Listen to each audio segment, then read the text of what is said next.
حضرت سیدنا عمر فاروق اعظم رضی اللہ تعالی عنہ کی سیرت کے حوالے سے مستند کتابوں میں یہ ملتا ہے کہ حضرت سیدنا عمر فاروق اعظم رضی اللہ تعالی عنہ کا نام نامی اسم گرامی آپ کا عمر ہے، آپ کی کنیت ابو حفص ہے، اور آپ کا لقب جو ہے وہ فاروق اعظم رضی اللہ تعالی عنہ ہے۔ اسلام کے دوسرے خلیفہ حضرت عمر رضی اللہ تعالی عنہ کی ولادت مبارکہ جو ہے وہ عام الفیل کے 13 سال کے بعد مکہ المکرمہ میں ہوتی ہے۔ خاندانی عظمت و شرافت کی بات کی جائے تو نبی پاک صلی اللہ علیہ وسلم سے آپ کا نسب جا کر 9ویں پشت میں ملتا ہے۔ اللہ کا محبوب بنے جو تمہیں چاہے، اور اس کا تو بیاں ہی نہیں کچھ تم جسے چاہو۔ نبی پاک صلی اللہ علیہ وسلم کو جو چاہتا ہوگا وہ اللہ کا محبوب بندہ بن جاتا ہے، اور جسے نبی پاک علیہ السلام چاہیں، جو حضور کی مراد ہو، تو پھر اس کی تو شان ہی الگ ہوا کرتی ہے۔ ابن ماجہ کی حدیث مبارک ہے،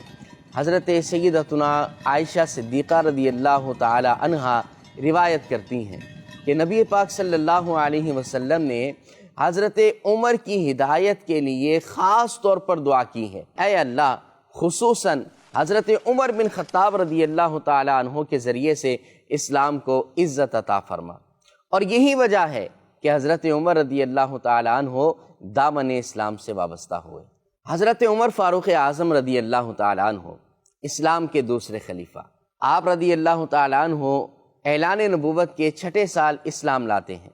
اور آپ کو یہ شرف بھی حاصل ہے کہ تمام غزوات میں نبی پاک صلی اللہ علیہ وسلم کے ساتھ آپ شریک رہے۔ حضرت عمر رضی اللہ تعالیٰ عنہ اسلام کے دوسرے خلیفہ منتخب ہوتے ہیں، اور 10 سال 5 مہینے 21 دن تک آپ مسند خلافت پر فائز رہے، اور اس دور خلافت کے اندر بڑے بڑے کارنامے آپ نے سر انجام دیے۔ آپ کی ایک شان یہ بھی ہے کہ قرآن کریم کی کئی آیات اللہ رب العالمین نے آپ کی شان میں نازل فرمائی ہیں۔ ان آیات میں سے ایک آیت کریمہ یہ بھی ہے، اللہ کریم ارشاد فرماتا ہے فَإِنَّ اللَّهَ هُوَ مَوْلَاهُ وَجِبْرِيلُ وَصَالِحُ الْمُؤْمِنِينَ کہ بے شک اللہ کریم خود اور جبریل اور نیک مسلمان آپ کے نبی پاک صلی اللہ علیہ وسلم کے مددگار ہیں۔ اس کا کچھ پس منظر یہ ہے آیت کریمہ کا کہ ایک مرتبہ پیارے آقا مدینے والے مصطفیٰ صلی اللہ علیہ وسلم کسی معاملے میں فکر مند تھے۔ حضرت فاروق اعظم رضی اللہ تعالیٰ عنہ نے اپنے محبوب صلی اللہ علیہ وسلم کو دیکھا کہ آپ پریشان ہیں، تو عرض کی یا رسول اللہ آپ فکر مند کیوں ہوتے ہیں، آپ پریشان کیوں ہوتے ہیں؟ کیونکہ اللہ آپ کے ساتھ ہے، فرشتے آپ کے ساتھ ہیں، جبرائیل و میکائیل آپ کے ساتھ ہیں، ابو بکر آپ کے ساتھ ہے، میں بھی حاضر خدمت ہوں، تو پھر پریشانی کی کیا بات ہے؟ جب حضرت عمر رضی اللہ تعالیٰ عنہ نے یہ بات کی تو حضرت عمر کی تصدیق میں اللہ کریم نے یہی آیت کریمہ نازل فرما دی فَإِنَّ اللَّهَ هُوَ مَوْلَاهُ وَجِبْرِيلُ وَصَالِحُ الْمُؤْمِنِينَ،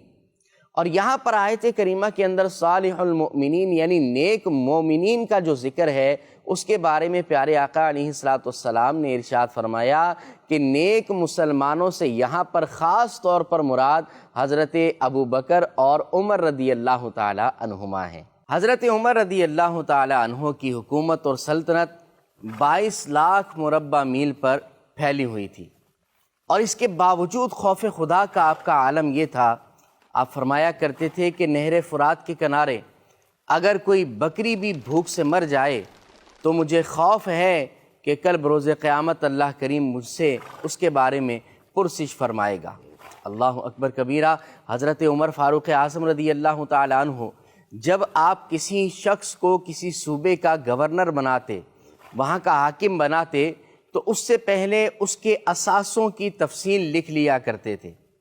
اور اس کے بعد جب وہ معزول ہوتا تو پھر اس کے اثاثوں کی دوبارہ چیکنگ ہوتی تھی، اور اگر اس کے اثاثے اس کی آمدن سے زیادہ ہوا کرتے اور وہ بندہ اس کی کوئی صحیح وجہ بیان نہ کر پاتا تو اس کا سارا مال بیت المال کے اندر جمع کروا دیا کرتے تھے۔ حضرت عمر فاروق اعظم رضی اللہ تعالی عنہ کی ایک شان یہ بھی ہے کہ ہجری سن کا آغاز آپ ہی نے فرمایا ہے، اور ایک اور مسلمانوں پر بڑا احسان حضرت عمر رضی اللہ تعالیٰ عنہ کا یہ بھی ہے، صحیح بخاری کے اندر ہے کہ حضرت عمر ہی نے حضرت ابو بکر صدیق رضی اللہ تعالیٰ عنہ کو یہ مشورہ دیا تھا، آپ جمع قرآن کر لیں، پھر وہ اس کی پوری تفصیل ہے کہ حضرت ابو بکر صدیق رضی اللہ تعالیٰ عنہ نے حضرت عمر فاروق اعظم سے کہا کہ میں وہ کام کیوں کروں جو رسول اللہ نے نہیں کیا؟ حضرت عمر نے عرض کی یا امیر المؤمنین، اگرچہ یہ کام حضور نے نہیں فرمایا مگر کام بڑی بھلائی کا ہے، کام بہت اچھا ہے۔ تو بہرحال پھر حضرت ابو بکر صدیق فرماتے ہیں کہ اللہ کریم نے مجھے شرح صدر عطا فرمایا، اور پھر جمع قرآن کا سلسلہ ہوا۔ اللہ کے حبیب لبیب صلی اللہ تعالی علیہ وسلم کا یہ بڑا ہی پیارا فرمان حضرت عمر رضی اللہ تعالیٰ عنہ کے حوالے سے ہے۔ میرے آقا صلی اللہ علیہ وسلم نے فرمایا لو کان بعدی نبی لکان عمر، فرمایا اگر میرے بعد کوئی نبی ہوتا تو وہ حضرت عمر بن خطاب رضی اللہ تعالیٰ عنہ ہوتے۔ حضرت عمر فاروق اعظم رضی اللہ تعالیٰ عنہ دور خلافت میں آپ نے بڑے بڑے کارنامے سر انجام دیے، اور کچھ ایسے بھی ہیں کہ آج بھی امت مصطفیٰ ان سے مستفید ہو رہی ہے۔ ان میں سے چند یہ ہیں کہ آپ نے مختلف جرائم کی روک تھام کے لیے مختلف ڈپارٹمنٹس بنائے، مختلف شعبہ جات بنائے،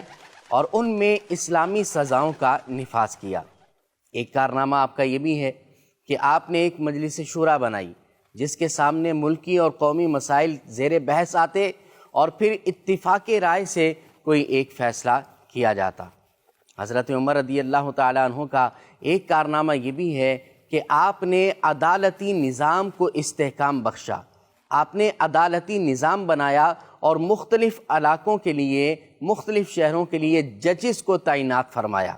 حضرت عمر رضی اللہ تعالیٰ عنہ کا ایک احسان ہم پر یہ بھی ہے کہ آپ نے اپنے دور خلافت میں 20 رکعت نماز تراویح کی جماعت کا اہتمام کیا، اور جب یہ اہتمام کیا تو آپ نے فرمایا یہ کتنا ہی اچھا نیا کام ہے۔ حضرت عمر رضی اللہ تعالیٰ عنہ کا ایک احسان امت مصطفیٰ پر یہ بھی ہے کہ آپ نے معلمین، مدرسین، منتظمین اور اسی طرح دین کا کام کرنے والوں کے لیے تنخواہوں کا اجرا فرمایا، تنخواہیں ان کے مشاہرے مقرر فرمائے۔ حضرت عمر رضی اللہ تعالیٰ عنہ نے جو گھوڑے ہوتے تھے ان پر بھی زکوٰۃ کو مقرر فرمایا، اور ایک آپ نے یہ بھی کیا کہ حضرت عمر رضی اللہ تعالیٰ عنہ ہی کی کوششوں سے نماز جنازہ کی 4 تکبیرات پر اتفاق ہوا، اور آج بھی نماز جنازہ آپ پڑھتے ہیں تو 4 تکبیرات اس میں کہی جاتی ہیں۔ حضرت عمر رضی اللہ تعالیٰ عنہ کے کارناموں میں سے یہ بھی ہے کہ آپ نے مختلف لوگوں کے وظائف مقرر فرمائے، یہاں تک کہ نیا پیدا ہونے والا بچہ جو ہوتا تھا اس کے لیے بھی آپ نے وظیفہ مقرر فرمایا۔ حضرت عمر رضی اللہ تعالیٰ عنہ کا ایسا بارونق اور ایسا ہی عظیم دور خلافت تھا کہ حضرت عمر رضی اللہ تعالیٰ عنہ کے دور خلافت میں 1000 سے زائد شہر فتح ہوئے، 4000 مسجدیں بنائی گئیں اور 900 ممبر تیار کیے گئے۔ ناظرین، آپ جانتے ہیں کہ بہت سارے زمین کی جگہیں ایسی ہوتی ہیں کہ جو ویران ہو جاتی ہیں، غیر آباد ہوتی ہیں۔